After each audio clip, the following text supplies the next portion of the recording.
नमस्कार मित्रांनो, आपल्या सर्वांचं व्हिडिओमध्ये स्वागत आहे। महागाईच्या काळात प्रत्येकाजवळ आरोग्य विमा असणं आवश्यक आहे। मात्र अजूनही आरोग्य विम्याची जी काही किंमत देशातील बहुसंख्य लोकांच्या आवाक्याबाहेर आहे। अशा आर्थिकदृष्ट्या दुर्बल आणि वंचित घटकांना मोफत आणि दर्जेदार आरोग्य सेवा देण्यासाठी 2018 मध्ये मोदी सरकारनं आयुष्यमान भारत योजनेची जी काही सुरुवात या ठिकाणी केली। याला प्रधानमंत्री जन आरोग्य योजना असेही म्हणतात। ही जगातील सर्वात मोठ्या सरकारी आरोग्य विमा योजनेपैकी एक आहे। आयुष्यमान योजनेत समाविष्ट असलेल्या लोकांना आयुष्यमान कार्ड या ठिकाणी मिळतं। मात्र याचा लाभ कोण घेऊ शकतं किंवा नेमकं कोणासाठी हे जे काही आयुष्यमान योजना आहे ते आपण या सगळ्या व्हिडिओमध्ये आपण जाणून घेणार आहोत। तर 5 लाख रुपयापर्यंत आरोग्य विमा संरक्षण या योजनेच्या माध्यमातून मिळतं। त्या योजनेत 5 लाख रुपयांचे जे काही मोफत वैद्यकीय उपचार मिळू शकतात। सप्टेंबर 2024 मध्ये आयुष्यमान योजनेत एक महत्त्वाचा बदल करण्यात आला। सरकारने 70 वर्षांपैकी जास्त वयाच्या सर्व ज्येष्ठ नागरिकांना त्यांचे उत्पन्न काही असो या योजनेत समाविष्ट करण्याचा जो काही निर्णय या ठिकाणी घेतला।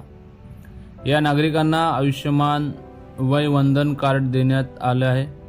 विशेषतः गरीब आणि गरजू लोकांना मोफत उपचार देण्यासाठी आयुष्यमान कार्ड सुरू करण्यात आलं।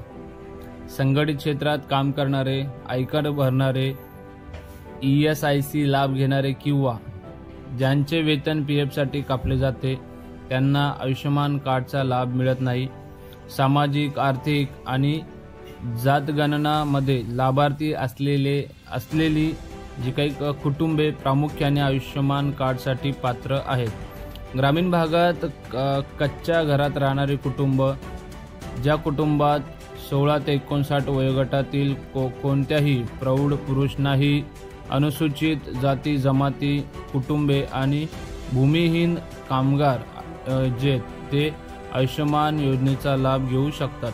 शहरी भागात राहणारे, कचरा वेचणारे, घरकाम करणारे, बांधकाम करणारे, रस्त्यावरील विक्रेते यासारख्या व्यवसायामध्ये गुंतलेले कुटुंबे देखील या योजनेसाठी पात्र आहेत। जर तुम्हालाही आयुष्यमान कार्ड बनवायचं असेल तर तुम्ही तुमची पात्रता ऑनलाईन तपासू शकता। यासाठी सर्वप्रथम तुम्हाला योजनेच्या अधिकृत वेबसाईटवर या ठिकाणी जायचं आहे। pmjay.gov.in या ठिकाणी या वेबसाईटला भेट देऊन त्याचबरोबर त्यानंतर तुम्हाला इथे I एलिजिबल या पर्यायावर या ठिकाणी तुम्हाला क्लिक करायचं आहे। त्यानंतर तुम्हाला काही आवश्यक माहिती विचारली जाईल। ती भरल्यानंतर तुम्ही पात्र आहात की नाही हे समोर येईल। तर मित्रांनो, एकंदरीत बोलायचं झालं तर प्रधानमंत्री जन आरोग्य योजना ही जी योजना ही नेमकी कोणासाठी आहे किंवा जे काही आयुष्यमान कार्ड आहे ते कोणासाठी या ठिकाणी लाभदायक आहे किंवा कोणाला या आयुष्यमान कार्डचा लाभ मिळणार नाही हे या व्हिडिओमधनं किंवा या माहितीमधनं आपल्याला स्पष्ट होतंय। तर एकंदरीतच दिलेली माहिती तुम्हाला कशी वाटली एक कमेंट बॉक्समध्ये नक्की कळवा आणि चॅनलवर जर तुम्ही नवीन असाल तर चॅनलला सबस्क्राईब करा। तर पुन्हा भेटू अशा एका माहितीपूर्ण व्हिडिओसोबत। नमस्ते, जय हिंद, जय महाराष्ट्र।